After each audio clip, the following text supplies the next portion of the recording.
Sometimes the smallest mark on someone's skin carries the weight of an entire nation's history.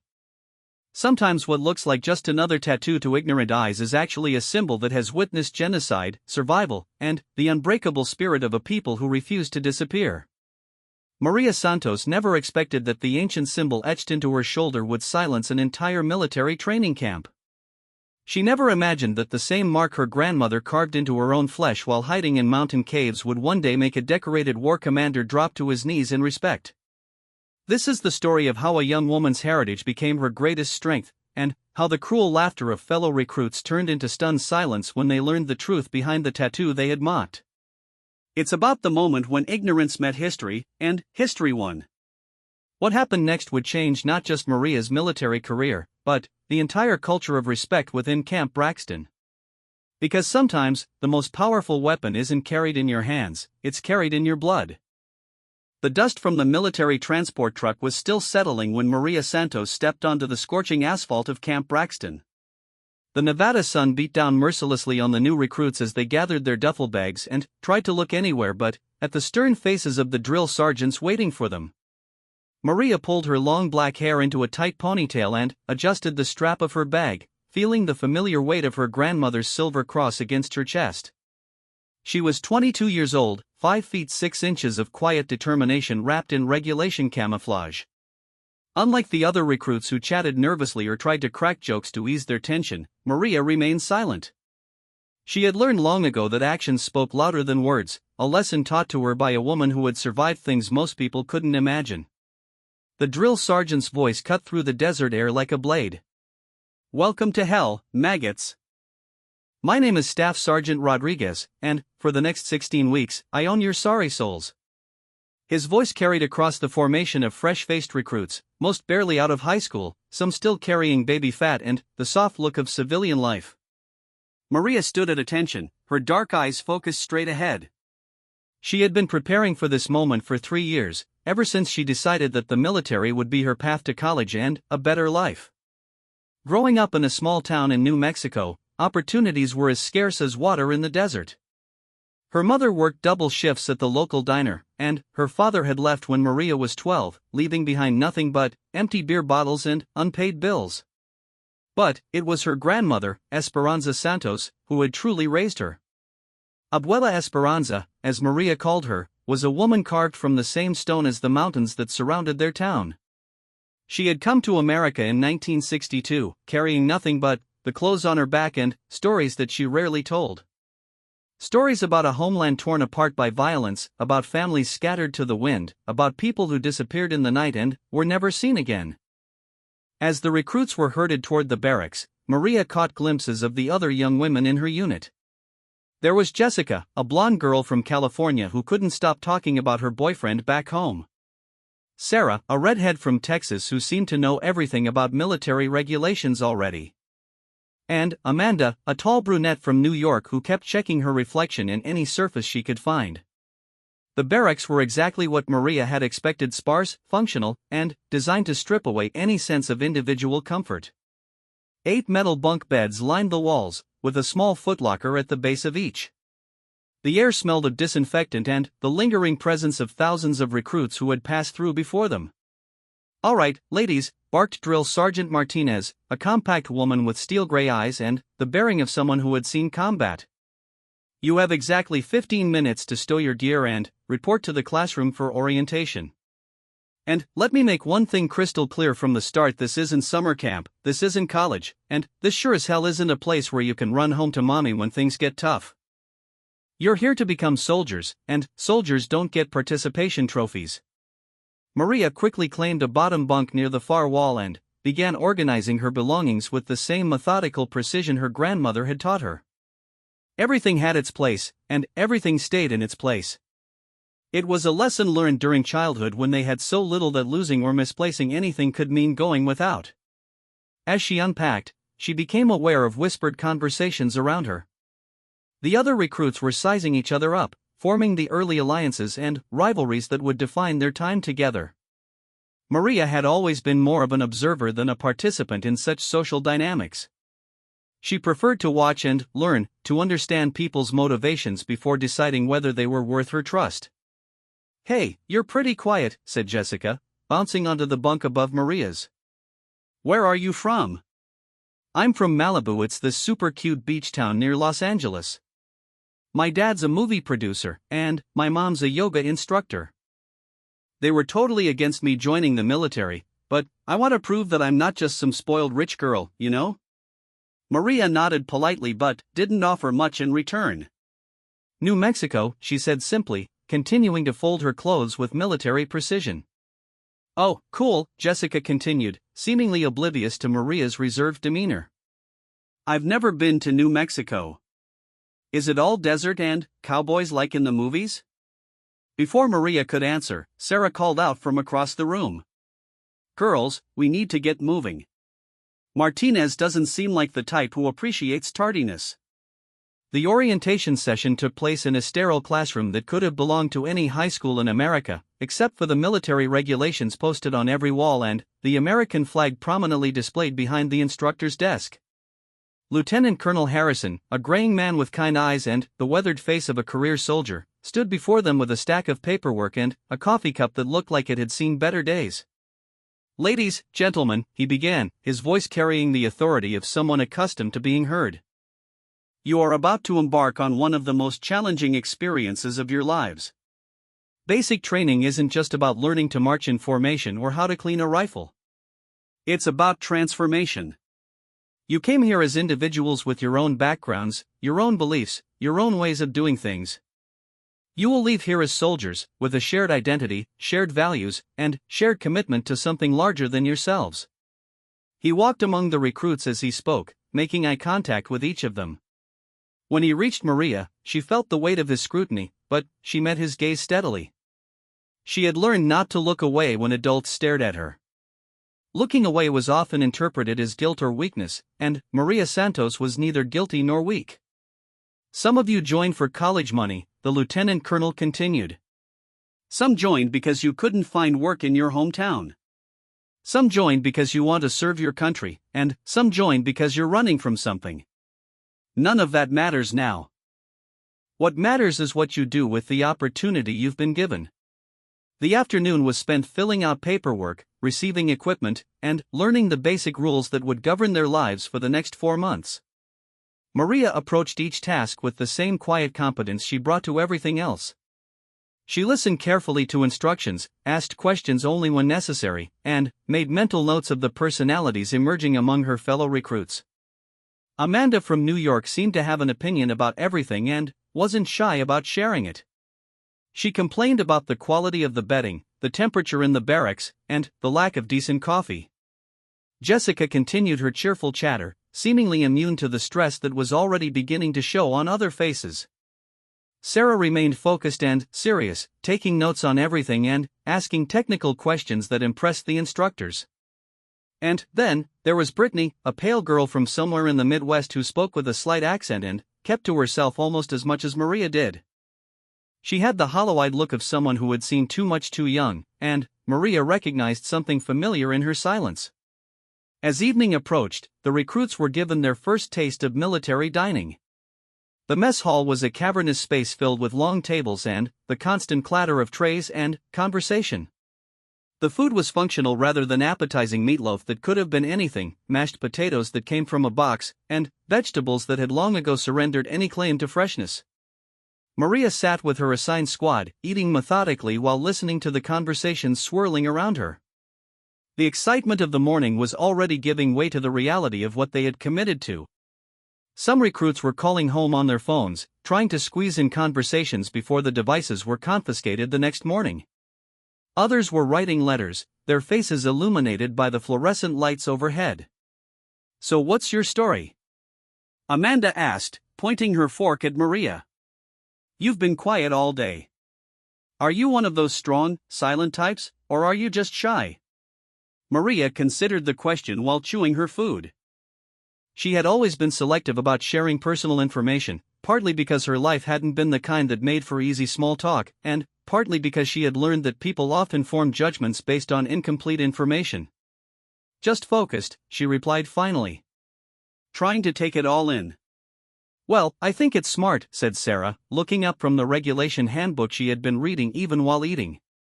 We're going to be living together for months. Better to observe and learn before jumping into friendships. Jessica laughed, a sound that seemed too bright for their current surroundings. You guys are so serious. We're all in this together, right? We might as well make the best of it. Besides, my sorority sisters always said that the friends you make during challenging times are the ones who stick with you for life. This isn't a sorority, princess, Amanda said with an edge to her voice. This is the real world, where people don't get along just because they're stuck in the same place. Maria watched the interaction with interest. Already, the group dynamics were becoming clear. Amanda was going to be the challenger, the one who pushed boundaries and tested everyone around her. Jessica was going to be the eternal optimist, the one who tried to smooth over conflicts with cheerfulness. Sarah was going to be the rule follower, the one who found comfort in structure and regulation. And Maria? She was going to be the observer, at least for now. She had learned that it was better to understand the landscape before deciding where to plant your flag. That night, as the lights went out in the barracks and the recruits settled into their narrow bunks, Maria lay awake listening to the sounds of 20 young women trying to find sleep in an unfamiliar place. Someone was crying quietly into their pillow. Someone else was snoring. Jessica was whispering what sounded like prayers. Maria's hand moved instinctively to her right shoulder, where beneath her regulation t-shirt, a small tattoo marked her skin. It was barely larger than a silver dollar, intricate lines forming symbols that most people wouldn't recognize. She had gotten it on her 18th birthday, not in rebellion like many of her classmates, but as a connection to something larger than herself. Her grandmother had the same symbol, carved into her own flesh with a piece of broken glass during 3 days spent hiding in a cave while soldiers searched for her family. Abuela Esperanza had told Maria the story only once, on the night before she died, her voice barely above a whisper as she traced the lines of the tattoo with one weathered finger. This is who we are, Mija, she had said. This is what they tried to take away, but they could not. As long as you carry this mark, our people live on. As long as you remember our stories, we are not defeated. Maria had never fully understood what her grandmother meant about our people or who they were. Abuela Esperanza had been frustratingly vague about her life before coming to America, sharing only fragments of stories about mountains and villages, about languages that were forbidden and traditions that were hidden. But the tattoo had become Maria's anchor, her reminder that she came from people who survived impossible things. When her father left and her mother worked herself to exhaustion just to keep food on the table, when classmates made jokes about her second-hand clothes and her accent, when teachers assumed she wouldn't amount to much because of where she came from, Maria would touch the tattoo and remember her grandmother's words. Now, lying in a military barracks surrounded by strangers who knew nothing about her history, she felt the familiar comfort of that connection. Tomorrow would bring new challenges, new tests of her resolve. But tonight, she was still Maria Santos, granddaughter of Esperanza Santos, carrier of symbols and stories that had survived longer than any of these buildings or institutions.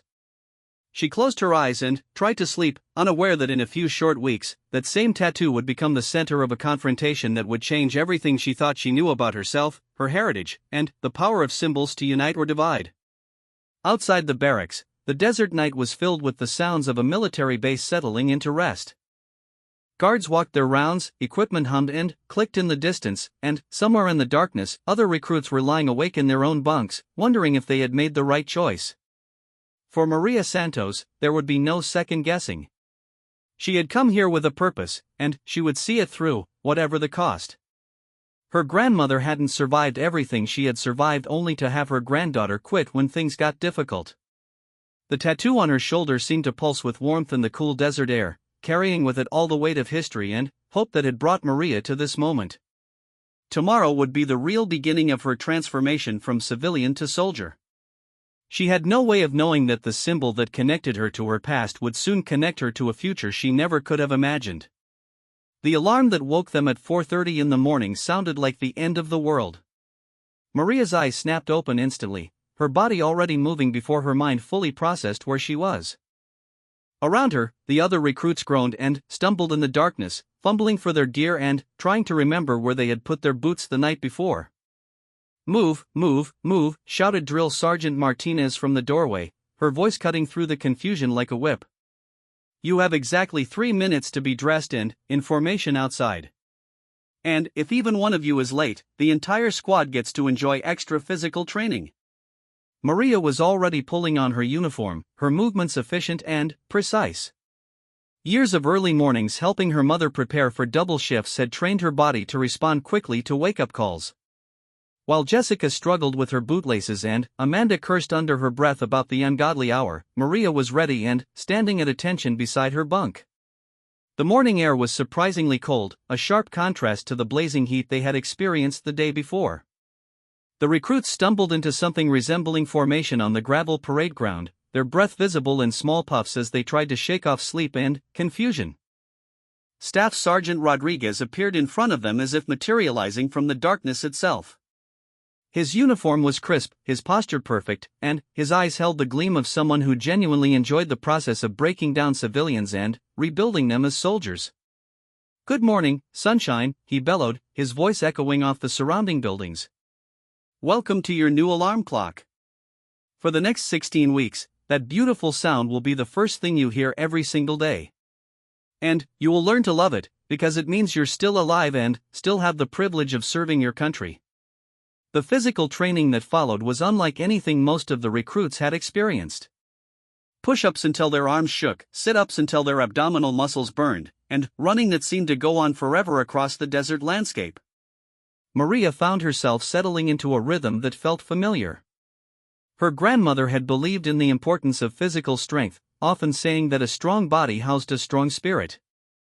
"Your body is the only home you can never leave," Abuela Esperanza had told her during one of their early morning walks through the hills around their town. "Take care of it, make it strong, and it will carry you through anything." As they ran, Maria noticed that Jessica was already falling behind, her face red with exertion and her breathing labored. Sarah maintained a steady pace, her jaw set with determination. Amanda pushed herself harder than necessary, as if trying to prove something to everyone watching. And Brittany ran with the same quiet endurance that Maria recognized in herself, the kind that came from years of dealing with hardship. During a brief water break, as the recruits gasped and tried to catch their breath, Amanda decided to share her observations about their fellow squad members. "Did you see Jenkins back there?" she said, gesturing toward Jessica with her water bottle. "She's not going to make it past week 2 if she can't keep up with basic PT. This isn't cheerleading camp." "Maybe she just needs time to adjust," offered Sarah, always ready to give someone the benefit of the doubt. "Not everyone comes from an athletic background. Time to adjust?" Amanda laughed harshly. "This is the military, not a spa. You either keep up or you go home." Darwin in action. Maria said nothing, but she filed away Amanda's comments. She had known girls like Amanda in high school, quick to judge others and even quicker to find someone to look down on. They usually revealed more about their own insecurities than about the people they criticized. The morning continued with weapons training, where they learned to disassemble and clean an M16 rifle. The instructor, a weathered sergeant with scars on his hands and stories in his eyes, demonstrated each step with the precision of someone who had performed these movements thousands of times. "Your weapon is your life," he told them, his voice serious and focused. "In combat, it's the difference between coming home and not coming home. You will learn to clean it in the dark, underwater, and under fire. You will know every component better than you know your own face." Maria found that her hands seemed to understand the weapon intuitively. The mechanical precision required reminded her of helping her grandmother with her sewing machine, learning to understand how different parts worked together to create something functional and beautiful. Within an hour, she could field strip the rifle and reassemble it faster than most of the other recruits. "Santos," called the instructor, drawing attention to her workstation. "Show the rest of the squad how it's done." Maria demonstrated the process, her movements smooth and confident. She was aware of the other recruits watching her, some with admiration, others with something that looked like resentment. She had learned early in life that competence could make you friends or enemies, depending on the audience. After weapons training came classroom instruction on military history, regulations, and the chain of command. Lieutenant Colonel Harrison returned to lecture them about the honor and tradition they were now part of, the long line of soldiers who had served before them, and the responsibility they carried to uphold the standards set by previous generations. Each of you represents not only yourself but your family, your community, and your country, he said, walking among the desks as he spoke. The uniform you wear has been earned by millions of men and women who faced dangers you can't imagine, who made sacrifices you may never have to make, and who believed in something greater than their own comfort and safety. Maria found herself thinking about her grandmother's stories again, the fragments she had shared about people who had worn different uniforms in different wars. Abuela Esperanza had never spoken fondly of soldiers, but she had understood the necessity of fighting for what you believed in. Sometimes, her grandmother had said during one of their evening conversations, you have to carry weapons to protect what matters most. But you must never forget that the weapons are just tools. What matters is what lies in your heart. Lunch in the mess hall was a hurried affair, with barely enough time to eat before the afternoon training session began. Maria sat with her squad, listening to the conversation flow around her while she methodically consumed the regulation meal. I can't believe how fast Santos picked up the weapons training, said Sarah, glancing admiringly at Maria. Do you have experience with guns? Some, Maria replied, not elaborating. The truth was that her uncle Miguel had taught her to shoot when she was 14, taking her into the hills with an old hunting rifle and teaching her about safety, accuracy, and respect for firearms. But she had learned to be careful about sharing too much information too quickly. Where in New Mexico are you from? Asked Jessica, who seemed determined to befriend everyone despite her struggles with the physical demands of training. Small town near the border, Maria said. You probably haven't heard of it.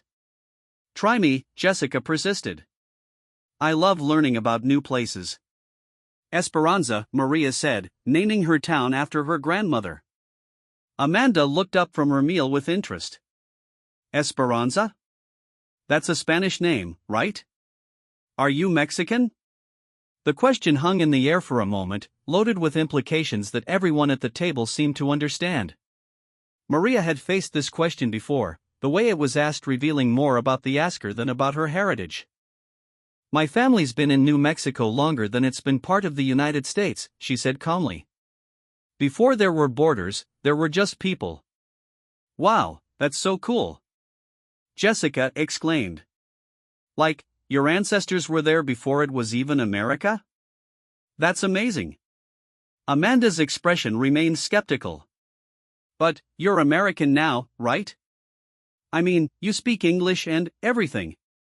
Maria felt the familiar weight of having to prove her belonging, the exhausting process of justifying her place in spaces where others took their welcome for granted. She had dealt with these questions her entire life, from teachers who assumed she needed ESL classes to classmates who asked her to go back where she came from during arguments. I was born in Albuquerque, she said simply. Same as any other American. Of course you are, said Sarah quickly, shooting a disapproving look at Amanda. That was a stupid question. But Maria could see that Amanda wasn't finished with her probing. There was something in the other girl's expression that suggested she was filing away information for future use. Maria had seen that look before, and it never led anywhere good. The afternoon brought combat training, where they learned basic hand-to-hand techniques and defensive maneuvers. The instructor was a compact woman with the build of a professional athlete and the no-nonsense demeanor of someone who had used these skills in real situations. Combat isn't about being the biggest or the strongest, she explained as she demonstrated various holds and escapes. It's about being smart, being quick, and being prepared. Size doesn't matter if you know where to strike and how to move. Maria found that the movements came naturally to her, perhaps because she had grown up in a household where self-defense was considered a basic life skill. Her uncle Miguel had taught her more than just shooting. He had shown her how to fall safely, how to break holds, and how to use an attacker's momentum against them. You never know when you might need to protect yourself or someone else, he had told her. The world isn't always a safe place for girls who look like us. During partner practice, Maria was paired with Brittany, the quiet girl from the Midwest.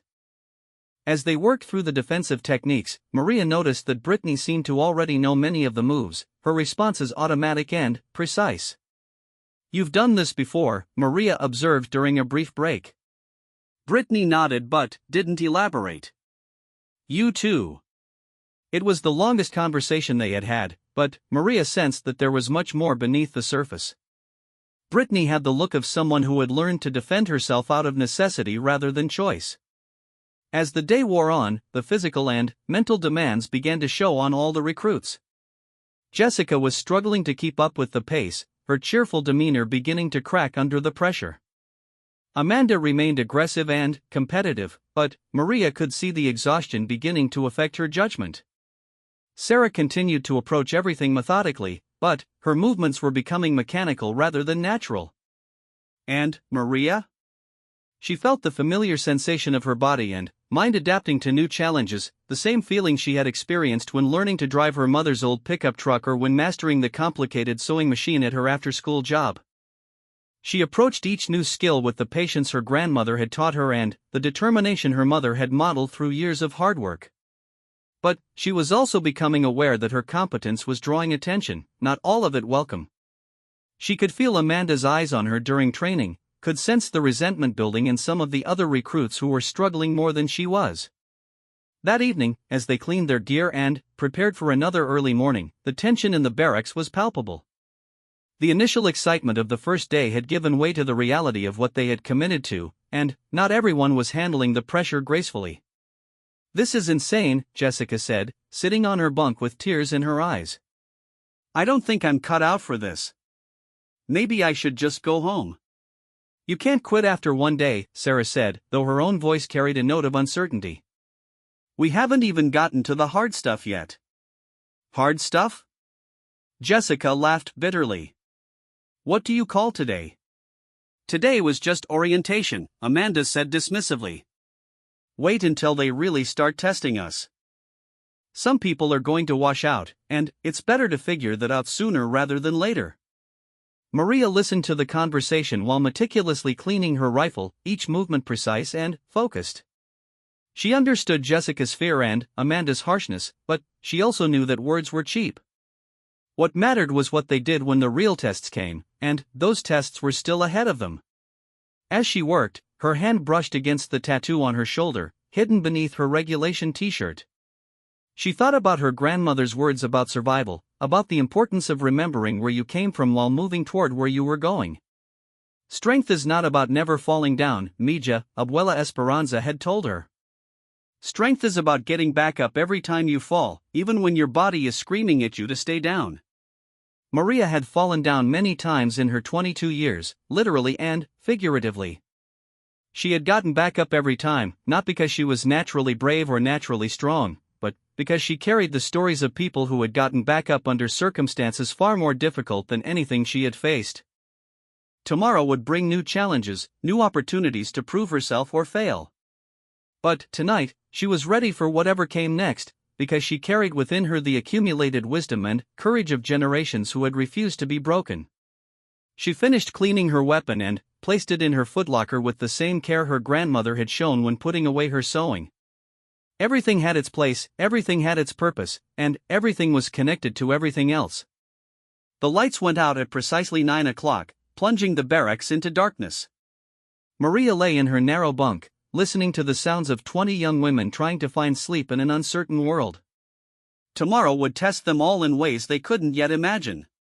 But Maria Santos was ready for the test, because she carried the strength of mountains and the endurance of desert rivers, gifts from a grandmother who had survived the unsurvivable and passed that survival down through stories and symbols that lived on in the ink beneath her granddaughter's skin.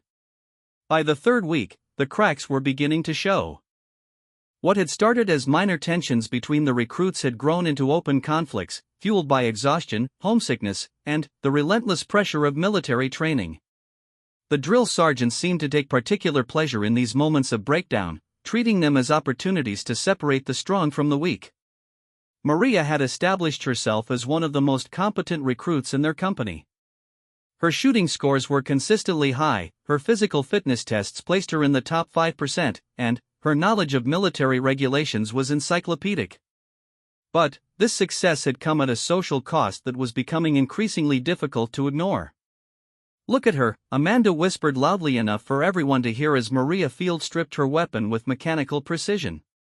Acting like she's better than everyone else. Probably thinks she deserves special treatment because of where she comes from.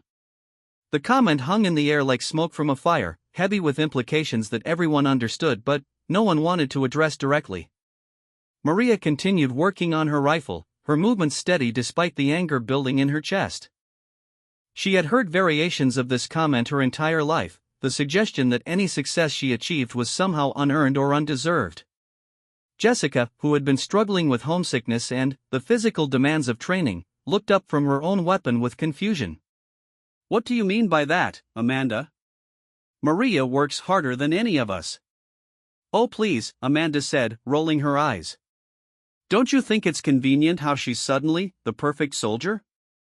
Maybe she's getting help from someone who speaks her language, if you know what I mean. The barracks fell silent except for the metallic sounds of weapons being cleaned. Every recruit understood what Amanda was implying, the ugly suggestion that Maria's competence was somehow connected to her ethnicity rather than her effort. It was the kind of accusation that was designed to wound without providing a clear target for retaliation. Sarah put down her cleaning rod and turned to face Amanda directly. That's enough. Maria earns her scores the same way we all do through training and hard work. If you can't keep up, that's your problem, not hers. I'm just saying what everyone's thinking, Amanda shot back, her voice rising. Some of us don't have connections or special advantages. Some of us have to earn everything we get. Maria finally looked up from her weapon, her dark eyes meeting Amanda's with steady intensity. What exactly are you trying to say, Amanda? Because if you have something to accuse me of, you should say it clearly instead of hiding behind hints and insinuations. I'm not hiding behind anything, Amanda said, standing up as if preparing for a physical confrontation. I'm saying that maybe some people get special treatment because of their background. Maybe the instructors go easier on certain recruits because they're afraid of being called racist or something. The accusation was so absurd and so offensive that several recruits gasped audibly. Maria felt her grandmother's voice in her head, the lessons about dignity and strength in the face of ignorance and hatred. The only special treatment I've received here is the same treatment everyone else gets, Maria said, her voice calm and controlled. And if you think the drill sergeants go easy on anyone for any reason, then you haven't been paying attention. Right, Amanda said sarcastically. And I suppose the tattoo on your shoulder doesn't mean anything either. What is it, some kind of gang symbol? A way to identify yourself to other people who shouldn't be here? The mention of her tattoo hit Maria like a physical blow. She had been careful to keep it covered during showers and medical examinations, not out of shame but out of privacy. The symbol was sacred to her, a connection to her grandmother and her heritage that she wasn't ready to share with people who wouldn't understand its significance. My tattoo is none of your business, Maria said, standing up slowly. And neither is my background, my family, or my reasons for being here. Oh, it's definitely our business if you're getting special treatment because of it, Amanda said, emboldened by what she perceived as Maria's defensive reaction. Maybe we should ask Drill Sergeant Martinez what she thinks about gang symbols in the military. That's enough, Sarah said, stepping between them. Amanda, you're out of line. You don't know what you're talking about, and you're making accusations without any evidence. Evidence? Amanda laughed bitterly. Look around. She shows up speaking perfect English, but she's got tattoos that probably represent some cartel or street gang. She knows weapons better than people who grew up hunting. She acts like she's been training for this her whole life. How do we know she wasn't sent here for some reason we don't understand? The paranoia and prejudice in Amanda's words was so extreme that even some of the recruits who had remained neutral began to look uncomfortable. But Maria could see that the seeds of doubt had been planted. In the stressed and competitive environment of basic training, people were looking for explanations for their own struggles, and blaming someone else was easier than accepting personal responsibility. You want to know about my tattoo? Maria said, her voice carrying a new edge of steel. You want to know where I learned about weapons and discipline and hard work? Fine. I'll tell you. She pulled off her t-shirt, revealing the intricate symbol that covered her right shoulder. The design was unlike anything the other recruits had seen before, geometric patterns intertwined with flowing lines that seemed to tell a story in a language none of them recognized. "This symbol represents my grandmother's people," Maria said, her voice carrying the weight of generations. "It represents survival in the face of genocide, resistance in the face of oppression, and the refusal to be erased from history. My grandmother carved the first version of this symbol into her own flesh with a piece of broken glass while she hid in a cave for 3 days, listening to soldiers murder her family." The barracks had become completely silent. Even Amanda seemed to realize that she had ventured into territory she didn't understand. "She came to America with nothing," Maria continued, "because her homeland had been destroyed by people who believed that certain races and cultures didn't deserve to exist. She worked in fields and factories, cleaning houses and taking care of other people's children, so that her daughter and her granddaughter could have opportunities she never had." She traced the lines of the tattoo with one finger, her voice softening slightly. "I learned about weapons because my uncle believed that women should be able to protect themselves. I learned about discipline because my mother worked 3 jobs to keep us fed and housed. I learned about hard work because that's what it takes to survive when you start with nothing and no one expects you to succeed." She put her shirt back on and looked directly at Amanda. "So yes, I've been training for this my whole life. Not because I'm part of some conspiracy or because I'm getting special treatment, but because I come from people who understand that freedom isn't free and that strength is the only protection against those who would take away your dignity." Amanda's face had gone pale, and she seemed to be struggling with how to respond. The ugly accusation she had been making suddenly seemed petty and small in the face of Maria's revelation. "I didn't know," Amanda said weakly. "I mean, you never said anything about your family history." "Because I shouldn't have to justify my existence to you or anyone else," Maria replied. "My grandmother's stories, my family's struggles, my reasons for being here, those are mine to share or not share as I choose. But don't you ever suggest again that I don't belong here or that I haven't earned my place." Jessica was crying openly now, moved by the power of Maria's words and perhaps thinking about her own privileged background. Sarah was nodding in agreement, her respect for Maria clearly deepened by what she had learned. Even some of the recruits who had been quietly supporting Amanda's suspicions seemed to be reconsidering their positions. But Brittany, the quiet girl from the Midwest, was staring at Maria with an expression of shock and recognition that went beyond simple sympathy. "What people?" she asked quietly, her voice barely above a whisper. "What was your grandmother's homeland?" Maria looked at her with curiosity. There was something in Brittany's voice that suggested more than casual interest. "A place that doesn't exist anymore," Maria said carefully. "A community in the mountains where people spoke a language that was forbidden, practiced traditions that were outlawed, and believed in things that were considered dangerous by those in power." Brittany stood up slowly, her hands shaking as she pulled off her own shirt. There, on her left shoulder blade, was a symbol that was different from Maria's but clearly related, part of the same visual language, the same cultural tradition. "My great-grandmother died in a camp," Brittany said, her voice breaking. "She gave this symbol to my grandmother before they were separated. My grandmother never talked about where they came from, only that they had to hide who they were to survive."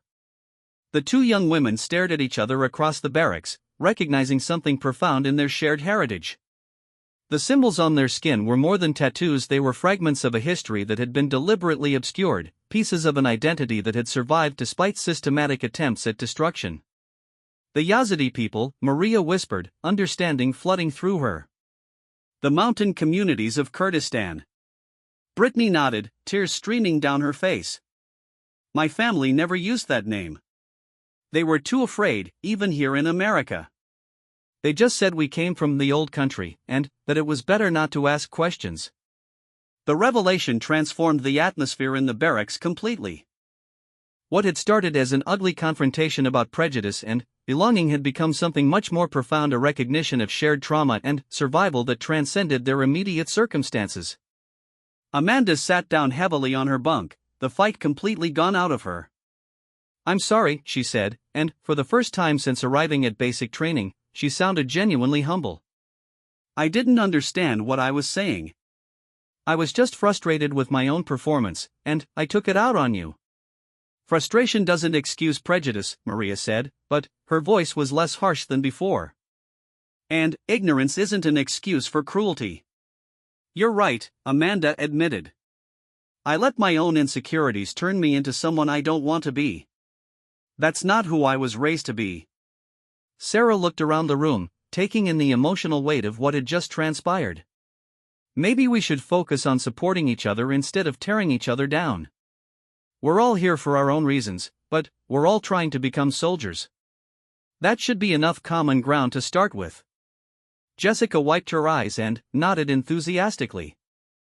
Maria, I'm so sorry about your grandmother and what your family went through. I can't even imagine how strong you must be to carry all of that history.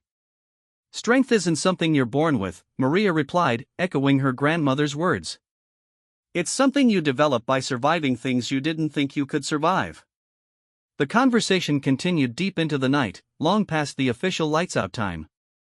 The recruits shared stories about their families, their motivations for joining the military, and their fears about the challenges ahead. The artificial barriers that had developed during their first weeks of training began to crumble as they recognized their common humanity. Brittany told them about growing up with a great-grandmother who spoke in fragments of a language that existed nowhere else, who cooked foods that had no names in English, and who sometimes woke up screaming from nightmares about things that had happened decades before Brittany was born. She used to trace this symbol on my back when I couldn't sleep, Brittany said, touching her tattoo gently. She never explained what it meant, just that it would protect me and connect me to my people. I got the tattoo when she died, because I was afraid I would forget. Forgetting is the second death, Maria said quietly. That's what my grandmother used to say. She said that as long as we remembered their stories and honored their symbols, our ancestors would continue to live through us. The weight of their shared heritage created a bond between Maria and Brittany that went deeper than friendship. They were carriers of memory, guardians of stories that had survived genocide and displacement. In finding each other in this unlikely place, they had discovered that they were not alone in carrying that responsibility. As the night wore on, even Amanda found herself drawn into the deeper conversation. She talked about her own family's immigrant experience, her great-grandparents who had come from Italy with nothing and faced discrimination because of their accent and religion. I guess I never thought about how that connected to your experience, she admitted to Maria. I was so focused on proving that I belonged here that I forgot we all come from somewhere else. Except for the people who were here first, Maria reminded her gently. And some of us are descendants of both the colonizers and the colonized, which makes it complicated to figure out where you fit in the story.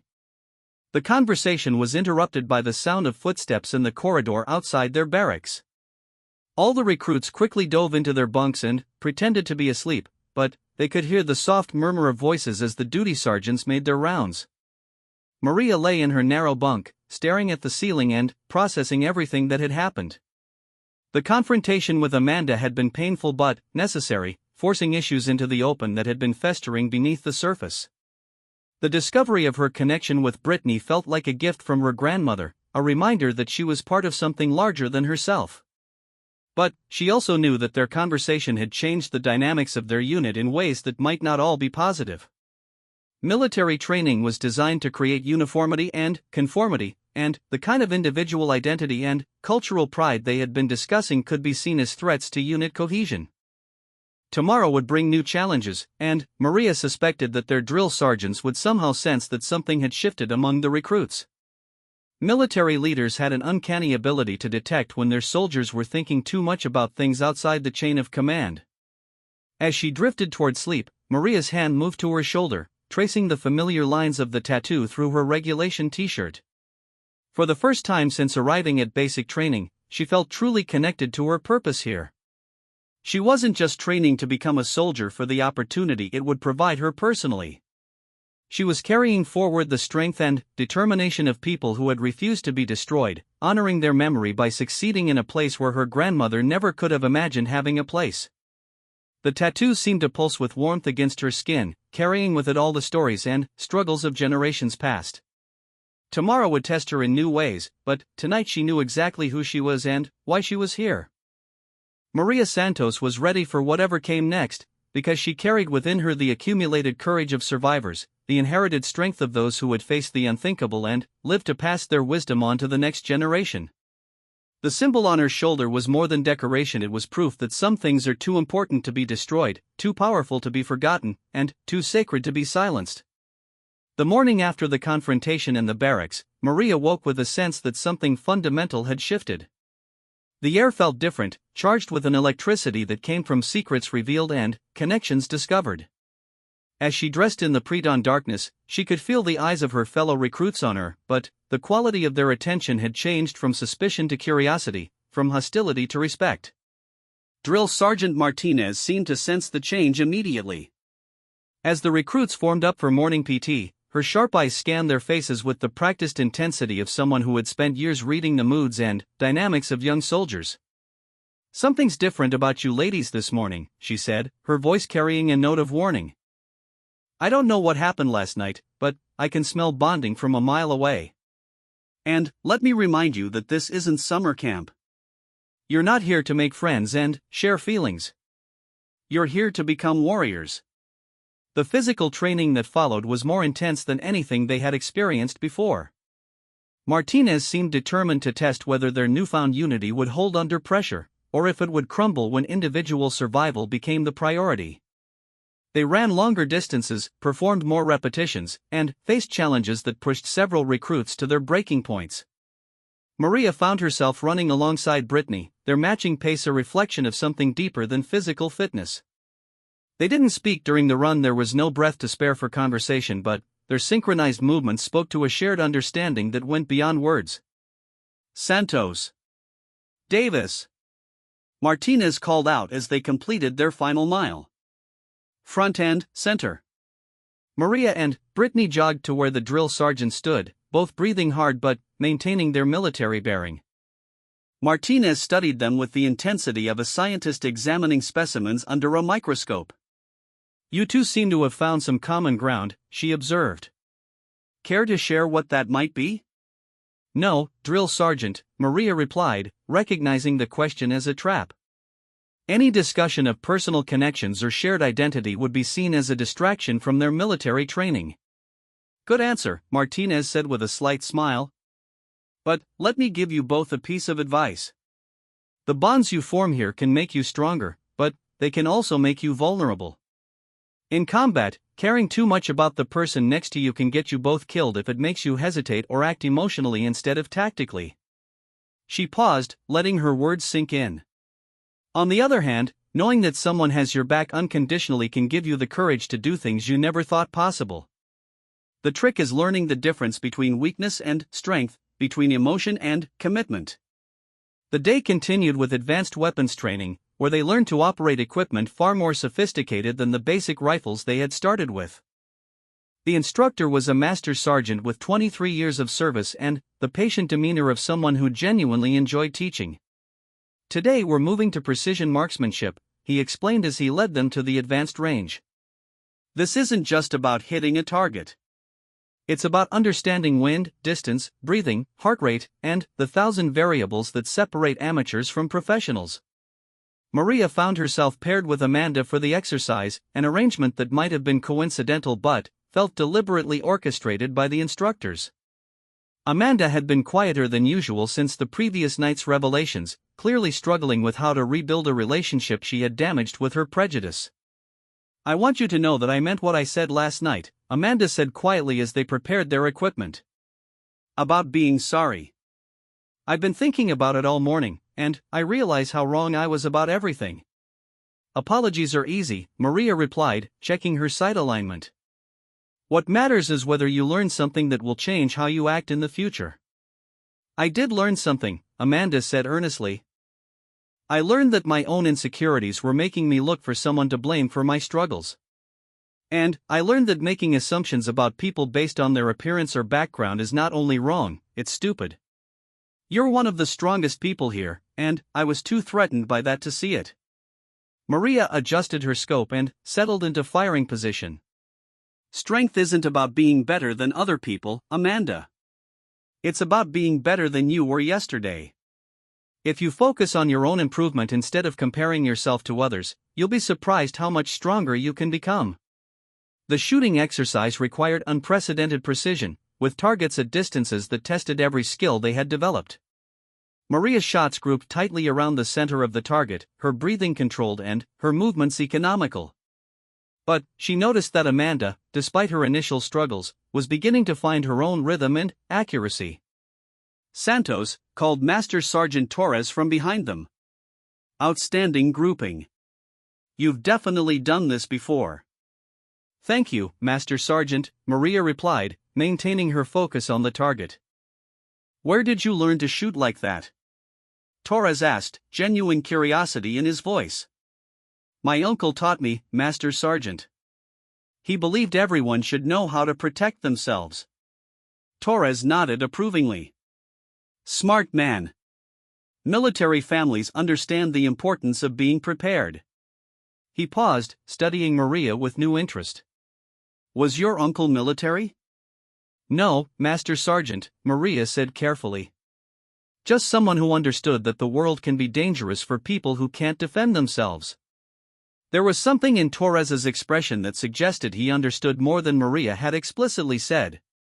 He had the look of someone who had served in places where civilians needed to know how to fight, where the line between soldier and survivor was often unclear. The afternoon brought a surprise inspection that was clearly designed to test their attention to detail under pressure.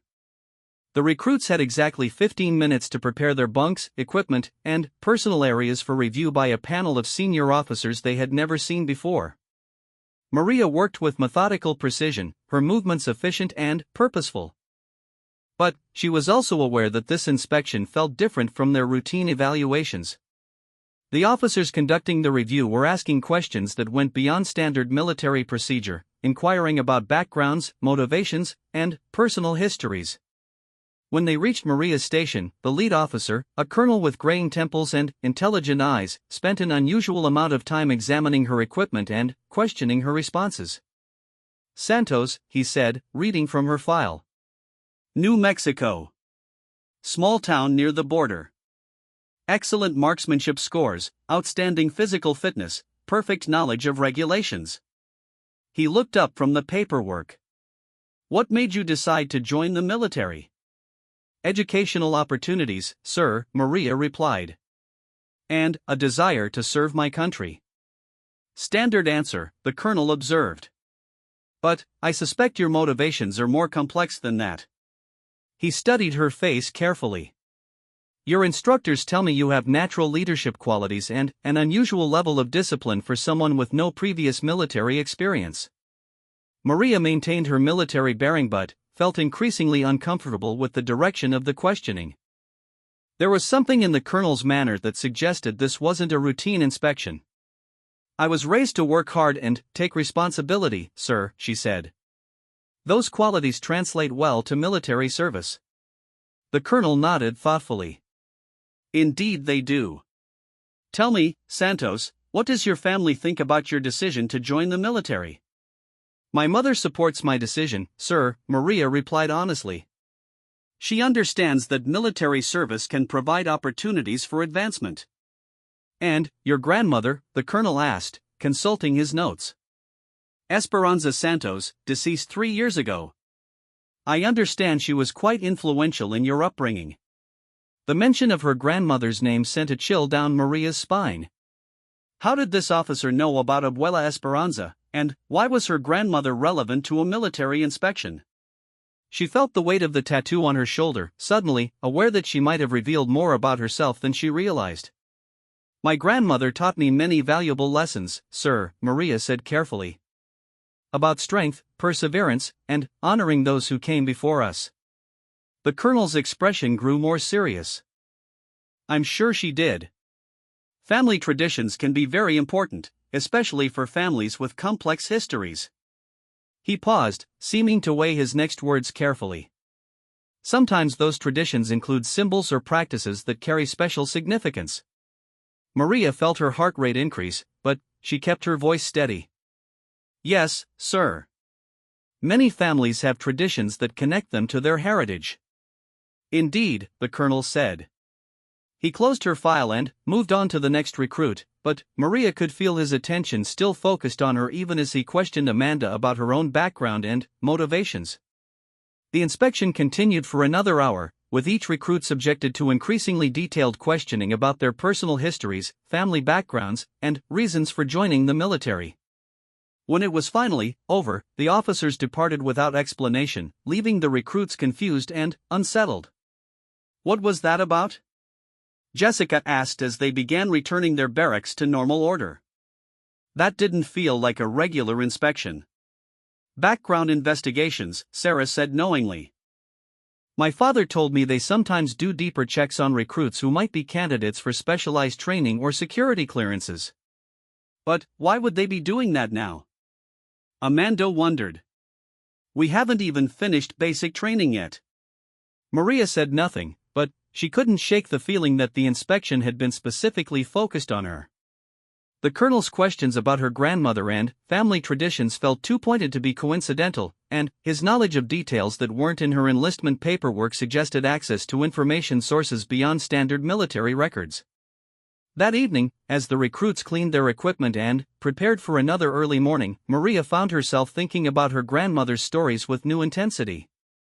Abuela Esperanza had been deliberately vague about many details of her past, sharing fragments rather than complete narratives, always emphasizing survival and adaptation over specific historical facts. "Some stories are too dangerous to tell completely," her grandmother had said during one of their last conversations. "Some truths can put people in danger even generations later. But the important things, the strength, the wisdom, the connection to something larger than yourself, those things can be passed down safely." As she traced the lines of her tattoo through her shirt, Maria wondered if she had been naive to think that her grandmother's stories were ancient history, irrelevant to her life as a modern American soldier. The colonel's questions suggested that someone, somewhere, believed those stories were very relevant indeed. Brittany approached her bunk quietly, her own expression troubled. "Did that feel strange to you too?" she asked in a low voice. "Which part?" Maria replied, though she suspected they were thinking about the same thing. "The questions about family history. The way they seemed to know things they shouldn't have known." Brittany sat down on the edge of Maria's bunk. "My great-grandmother always said that there were people who kept track of families like ours, even here in America. I never understood what she meant until today." Maria felt a chill of recognition. "What do you think they want?" "I don't know," Brittany admitted. "But I have a feeling we're going to find out soon." The lights went out at 9 o'clock as always, but Maria lay awake long into the night, staring at the ceiling and trying to piece together the fragments of information she had been given. Her excellent performance in training, her family background, the tattoo that connected her to a heritage most people wouldn't recognize, the colonel's pointed questions about traditions and symbols, all of it felt like pieces of a puzzle she didn't yet understand. Somewhere in the darkness, she could hear Brittany's breathing, similarly irregular with wakefulness. They were both thinking about the same possibilities, both wondering if their shared heritage was more significant than they had realized. Maria's hand moved to her shoulder, tracing the familiar symbol that connected her to her grandmother's strength and her people's survival. Tomorrow would bring answers to questions she hadn't known she should be asking. But tonight, she held on to the certainty that whatever came next, she would face it with the accumulated courage of generations who had survived far worse uncertainties. The tattoo seemed to pulse with warmth against her skin, carrying with it all the stories and struggles of the past, but also pointing toward a future that was beginning to take shape in ways Maria was only starting to understand. Her grandmother's legacy was about to become more important than either of them had ever imagined. The summons came 3 days later, during what should have been a routine afternoon of field exercises. Maria was in the middle of demonstrating proper camouflage techniques when Drill Sergeant Martinez approached with an expression that mixed curiosity with concern. "Santos," Martinez called out, her voice carrying across the training area. "Report to Building 7 immediately. Full dress uniform." The other recruits exchanged glances as Maria gathered her equipment. Building 7 housed the senior command offices, a place where basic trainees were summoned only in cases of serious disciplinary action or extraordinary circumstances. Maria had no idea which category applied to her situation, but the formal uniform requirement suggested something more significant than a routine meeting. As she walked across the base toward Building 7, Maria's mind raced through possibilities. Had someone filed a complaint about the conversation in the barracks? Was this about her performance in training? The mysterious inspection from earlier in the week? She touched her shoulder unconsciously, feeling the outline of her tattoo beneath the crisp fabric of her dress uniform. The interior of Building 7 was unlike anything Maria had seen during her time at basic training. Polished floors reflected overhead lights, and the walls were lined with photographs of distinguished officers and historical military moments. A staff sergeant seated at an imposing desk directed her to a conference room on the third floor. "Recruit Santos reporting as ordered," she announced as she entered the room, snapping to attention with the precision that had become second nature. The conference room contained a long wooden table surrounded by chairs, but only one was occupied. At the head of the table sat a man in his 60s, wearing the uniform of a brigadier general. His hair was completely white, his face was deeply lined with the evidence of decades of difficult decisions, and his eyes held the weight of experiences that most people would find impossible to comprehend. But it was the way he looked at her that made Maria's breath catch in her throat. There was recognition in his gaze, but also something that looked like grief, wonder, and a profound sadness that seemed to go back decades. "At ease, Santos," he said quietly, his voice carrying a slight accent that Maria couldn't immediately identify. "Please, sit down. We need to talk." Maria took the chair he indicated, maintaining her military posture despite his invitation to relax. The general studied her face with an intensity that made her feel as though he was searching for something specific in her features.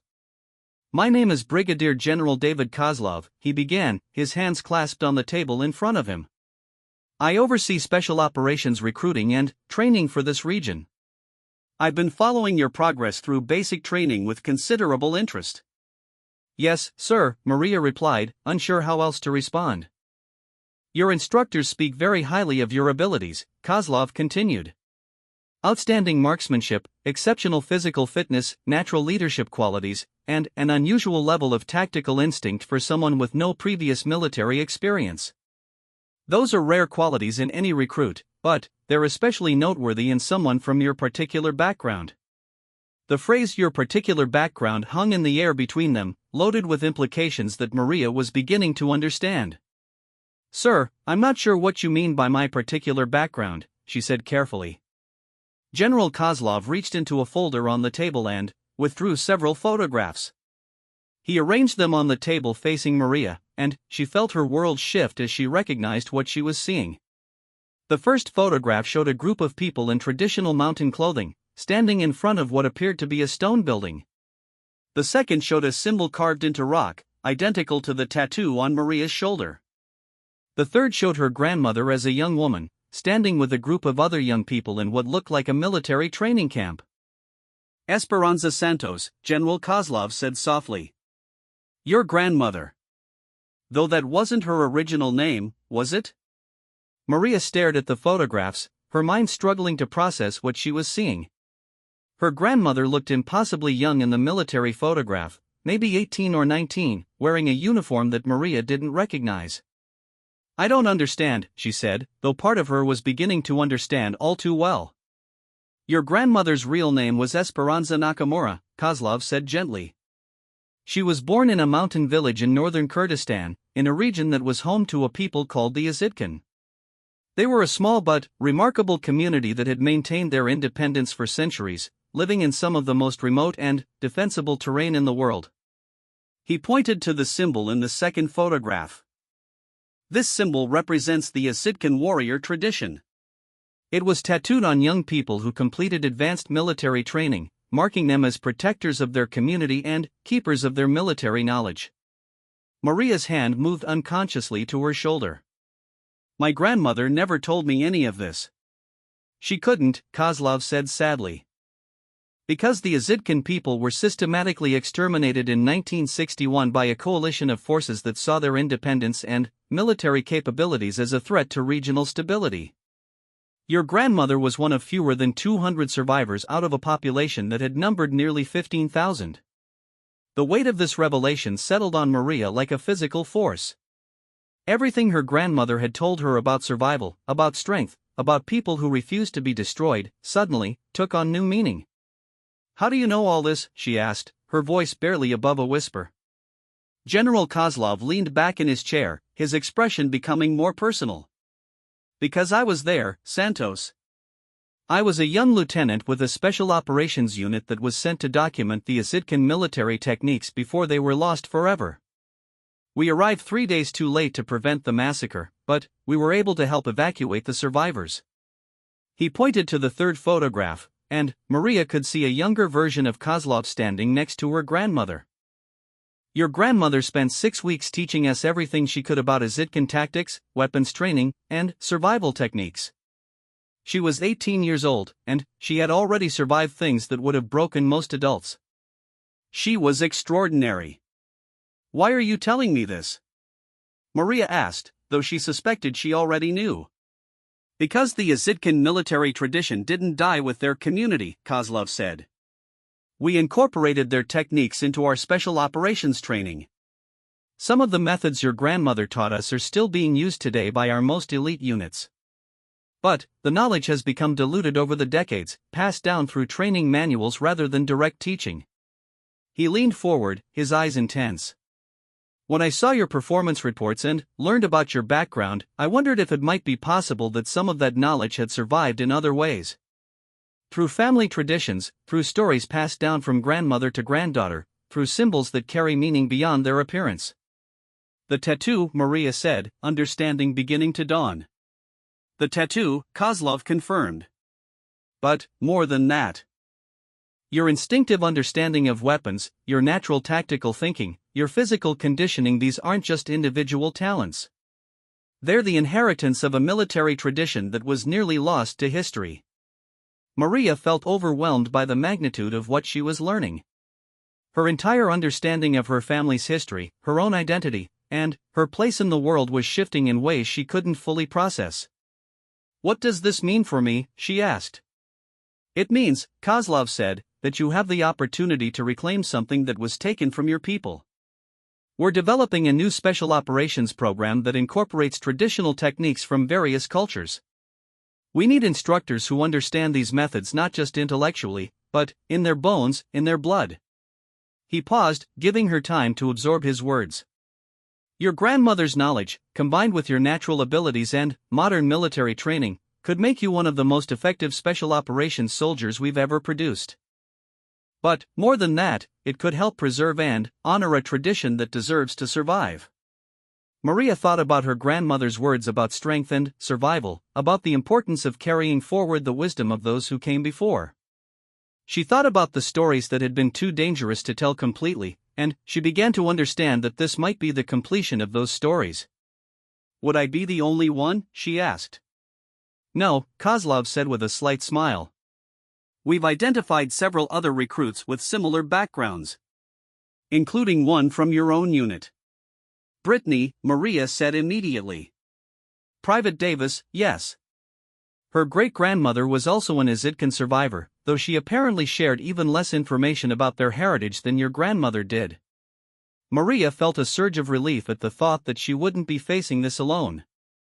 The connection she had felt with Brittany suddenly made perfect sense. "What would be expected of me?" she asked. "Complete your basic training first," Kozlov said.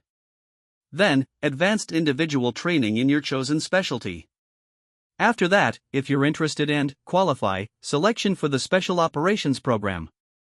It would be challenging beyond anything you've experienced so far, but I believe you have the foundation to succeed." He gathered the photographs and returned them to his folder. "I want to be clear about something, Santos. This isn't about using you because of your heritage. This is about recognizing that you carry within you knowledge and capabilities that could benefit your country and honor your ancestors' memory. The choice is entirely yours." Maria sat in silence for several minutes, processing everything she had learned. The scope of her family's hidden history was staggering, but it also provided context for so many things she had never understood about her grandmother's stories and her own instinctive responses to military training. "I need to ask you something," she said finally. "When my grandmother came to America, when she started her new life here, was she ever in danger because of who she was? Kozlov's expression grew somber. Yes, he said honestly. For many years, there were people who believed that any Azidkin survivors should be tracked and eliminated to prevent their military knowledge from spreading. Your grandmother lived under an assumed identity for decades, always careful never to reveal too much about her past. Is that why she never told me the complete truth? She was protecting you, Kozlov confirmed. As long as the knowledge remained fragmentary, as long as you appeared to be just another American girl with an interesting family history, you were safe. But, now that you've demonstrated the full extent of your inherited capabilities, I'm no longer safe, Maria finished. You're safer in the military than you would be as a civilian, Kozlov said. And, if you join the special operations community, you'll be surrounded by people who understand the value of what you represent and who are committed to protecting that knowledge. Maria thought about her grandmother's final words about strength and survival, about the importance of getting back up every time you fall. She thought about the weight of carrying forward traditions that had survived genocide and displacement. I'll do it, she said finally. Not just for the opportunities it will give me, but because it feels like what my grandmother would have wanted. She survived so that her knowledge could survive. It seems wrong to waste that gift. Kozlov smiled for the first time since their conversation began. I hoped you would see it that way. Your grandmother would be proud of the woman you've become, Santos. And she would be proud of the soldier you're going to become. As Maria left Building 7 and walked back toward her barracks, she felt as though she was seeing the world with new eyes. The tattoo on her shoulder was no longer just a connection to her heritage, it was a symbol of responsibility and purpose that reached back through generations and forward into a future she was only beginning to imagine. When she reached the barracks, she found Brittany waiting for her, anxiety clear in her expression. How did it go? Brittany asked quietly. We need to talk, Maria said. Both of us. About our great-grandmothers, about our tattoos, and about what we're really doing here. As they walked together toward a quiet corner of the base where they could speak privately, Maria felt the profound satisfaction of pieces falling into place. The mockery she had endured from Amanda and others suddenly seemed trivial compared to the revelation of her true heritage and purpose. The tattoo that had once been a source of curiosity and suspicion was now revealed as a mark of distinction and honor, a symbol that connected her to warriors and survivors whose legacy would live on through her service. Maria Santos was no longer just a recruit trying to prove herself worthy of becoming a soldier. She was the inheritor of a tradition that had survived the attempt to destroy it, and she was ready to carry that tradition forward into whatever battles lay ahead. Her grandmother's stories had prepared her for this moment, even if neither of them had fully understood what that preparation was for. Now, finally, Maria knew exactly who she was and why she was here. The mockery was over. The real training was about to begin.